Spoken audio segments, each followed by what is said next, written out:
So, first off, progress and forward movement. Okay, so these things are highly indicated for you guys.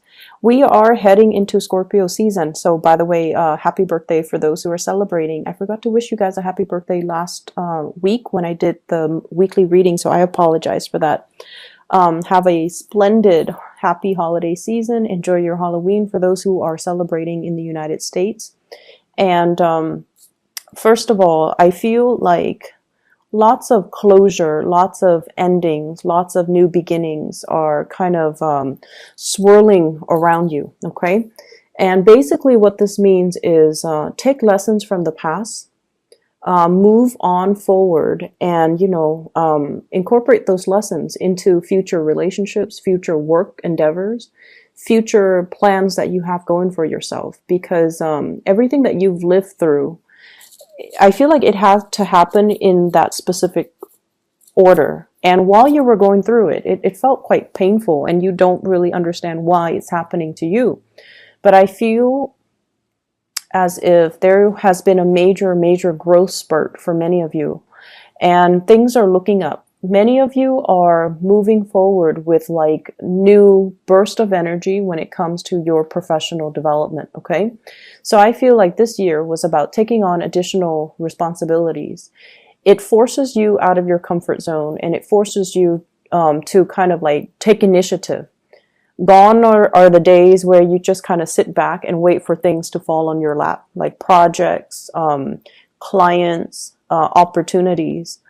I feel like this entire year encapsulates, the whole maturation process where we need to be a little bit more faster on the uptake, where we need to, not wait around for things anymore, and we have to be proactive.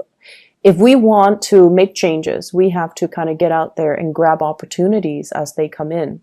So the time to kind of sit back and wait for things, it's done and over with. And I feel like many of you have come to the realization that time is ticking, life is slipping away. If you're on the sidelines of life, if you have been, especially on the more passive end, I see many of you looking at your hands, and the hands are a major indicator when it comes to aging because we do everything with our hands. I see many of you looking at your hands and you're just like, I'm getting older. What am I building for myself? What do I have to prove for myself? What legacy am I, leaving behind? And so the whole concept of aging, of time and progression and movement and, time slipping away from us, mortality, all of those things are being brought up. And especially so around birthday time when we get a little bit like, when that reality check kind of hits us. Oh no, I'm 1 year older. What am I doing with my life? What do I have to prove for myself? I feel like Sagittarius went through that a couple of months back. And I feel like for you guys, it's happening for you as we move into November. And, don't fret over it. Definitely make whatever changes you need to. But I feel like the whole entire year has prepared you for this moment in time where it's really forcing you out of your comfort zone. It's forcing you to socialize. It's forcing you to take initiative and steer your life in the direction that you want. We can't sit on the sidelines anymore watching life kind of slip away, okay? So that's the first message. I feel there is another message coming into the picture. And with hard work comes rewards, okay? I mean, it's just the way that energies work. And in a way, we could think of it as karma. We can think of it as paying it forward. We can think of it as our just rewards. Or even some people might not even believe in that. And they're just like, through the sheer strength of my will and determination, I'm going to make things happen. And that's fine. But I feel like, energetically, what we put out to the universe is what we get back. So if you want to put in 10% of the work, you're getting back 10% of the rewards. If you want to expedite the process and, put in 110%, then that's what you're getting back. And this is the month where you are going to see things coming back full circle. Okay? Just rewards coming to the ones that have earned it, that have worked hard for it. And so it's a really pleasant energy. It's like what goes around comes around. There is a sense of nostalgia as you reminisce about the past, people from the past, relationships from the past. And I feel like don't dwell too long and too much in that memory lane process, okay? Don't walk down memory lane. Life moves forward, and I feel like you're closing out a cycle and you need to advance forward. So let me talk about your love reading. First of all, this is the energy that you bring to the table. This is a really good card. We have the Emperor. This is a person, well, the people see you as this person. You embody this energy. Your love interest, your partner sees you as this. This is somebody who takes care of business. Okay, no matter what happens around you, you're very, very calm and collected and very stable. And whatever chaos is happening around you, you handle it with a lot of ease, okay? So from an outsider's perspective looking in, you're reclining and you're relaxed and you look into the future. You're not looking into the past. I usually think of, the past as looking in the other direction, but you're looking to the future. You're anticipating certain outcomes. You're anticipating certain courses of action. You're anticipating, like, everything that I've worked up to now. This is how it's going to play out for me for the next few years. So I feel like you're in a very grounded, mature state, and you're looking at situation through a lens of realism, which is really good. This is someone who's very serious-minded, okay? They don't really have time for relationships and silly lovers' quarrels. I feel like the big relationship issues are the ones that are actually big. Where are we going with this relationship? I feel like if you have things that are on your mind, you will voice it to your partner. You're not going to be holding back. The Emperor doesn't really hold back. The Emperor sees something as either being important or minuscule, and the Emperor addresses issues with an air of authority. So some of you are business owners. Some of you employ other people. Some of you manage people, supervise people, and you have people doing the work for you. So you might be monitoring their progress. So they see you as someone who is very stable, very apt. And some of you, even though you're single, people around you think that you're married or think that you're in a relationship or think that you're slightly out of reach and intimidating, okay? So project more of the friendly vibe. I feel like for many of you, the past few months, you have really buried yourself in the work arena to kind of get over, to learn things, to master your craft and your skills, to hone in on your skills. But I feel like there has been some recent disappointments in relationships, and you use work kind of like as a therapy to get away, to kind of forget, okay? So you might have turned into a workaholic mainly to not think about, some disappointments in your love life. How your partner feels about you. This card can go one of two ways. This is what I call the heartbreaker. Somebody who has recently broken up with somebody and is still mulling over that past relationship. Someone who's dealing with regrets. Or they see you as a heartbreaker, somebody who breaks hearts, who goes around and, dates many people, dates many beautiful, beautiful women, or date many good-looking men, and breaking hearts all over the place. Not that you're a player, not that you're running around on people, but I feel like you're looking for love and you want somebody that meets certain standards and criteria. The Emperor looks for his or her counterpart, which is the Empress.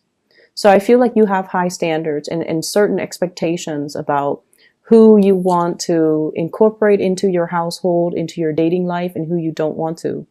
So when you're going around meeting a lot of, just attractive people, but they don't really have a lot of substance, you're not really going to go with it, okay? I feel like with many, many Scorpios, the people that you're dating, they don't have to be the most beautiful, attractive people, but they have to have something admirable about them, something interesting, something going on in their lives. They can't just be, you know, the trophy wife, the trophy husband, the trophy eye candy.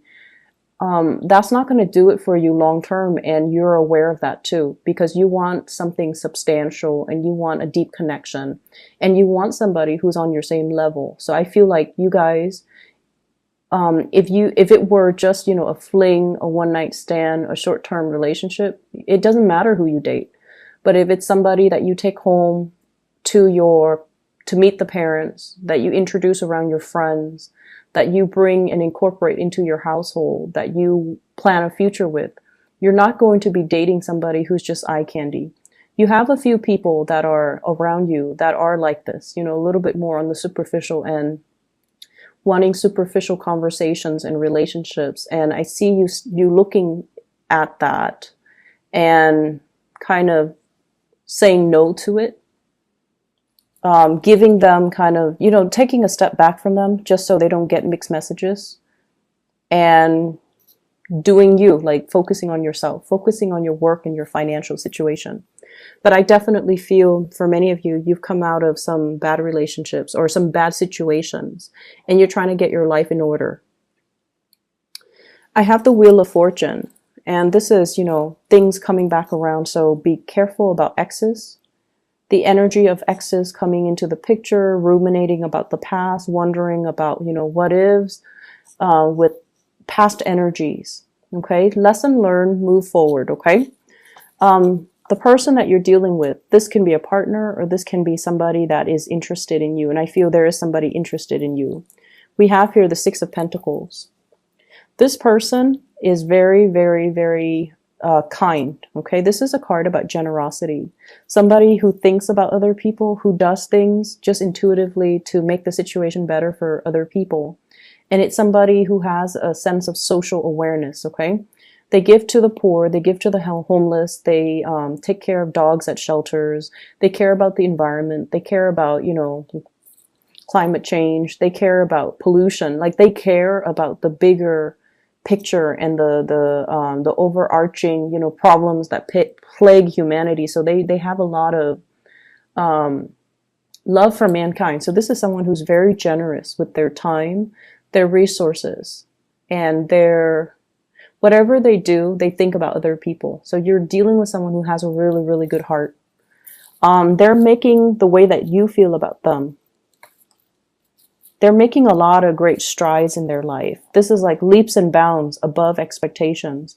You're meeting somebody that you find to be very impressive after a series of dates or meetings with people who are very mediocre and superficial. You're finally meeting somebody who's actually, you know, leaps and bounds above your expectations. And this person sees you as the emperor.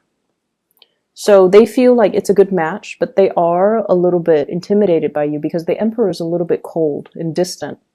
And he or she, you know, your embodiment as this is you're a little bit of a loner. You like your space. You like your me time. Scorpios love their me time. You like your territory. You like the comforts of your personal space. And so they don't want to solicit you to go out too much because they don't want to deal with the rejection. And I also feel like they want to get to know you. They want to reach out. They want more communication, and they want to be able to come see you. And I feel like you know this person is interested in you.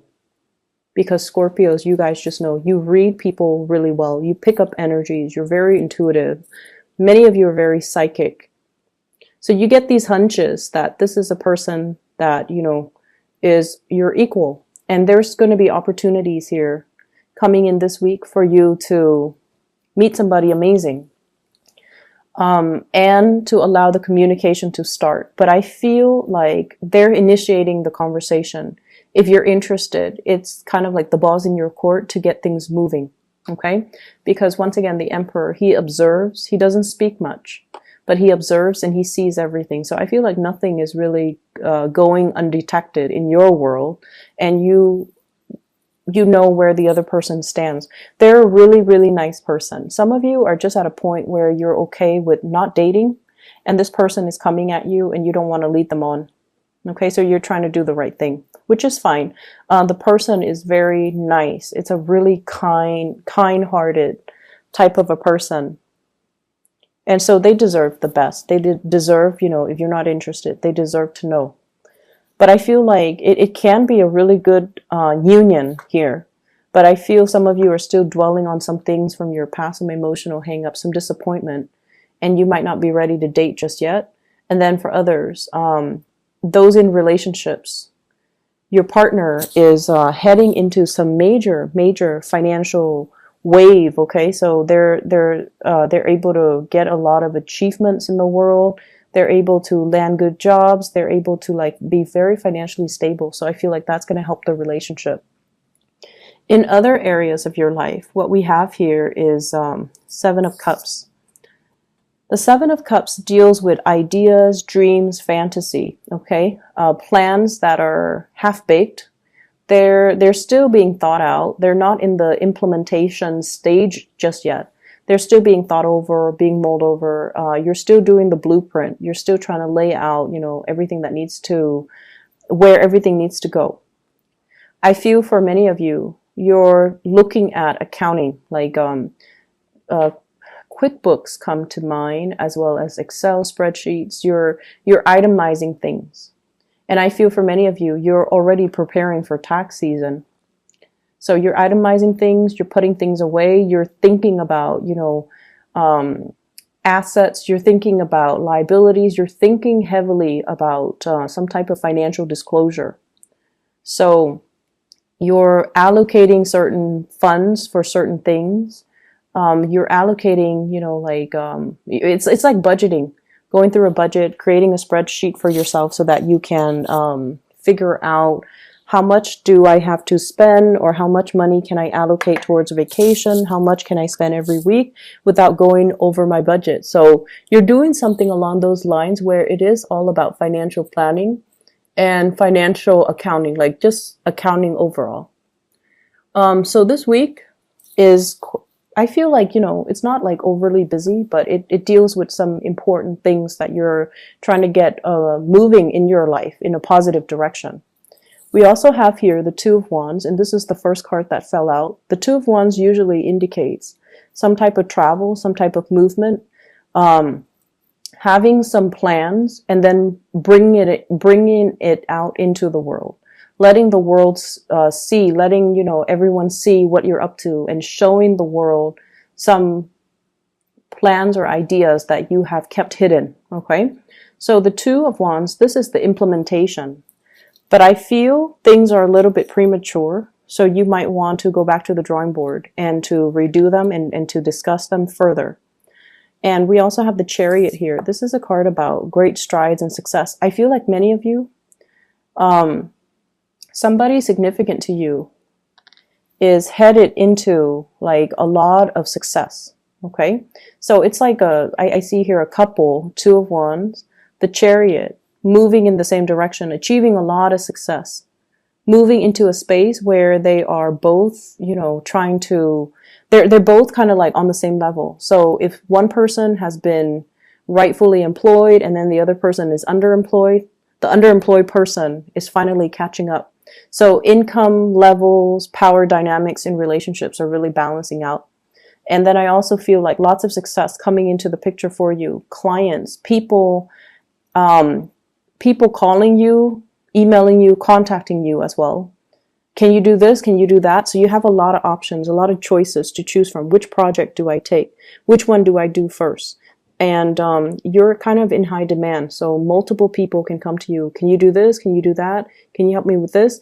Not that they're not paying you, but I feel like it's a part of your responsibilities. But you have many options that are on the table for you. For some of you as well, there are plans here with the Hierophant, family planning, wanting to expand the family unit, wanting to get into a bigger house. I'm seeing for some of you, getting into like, so for example, you're thinking about getting into a bigger house first before you have a child.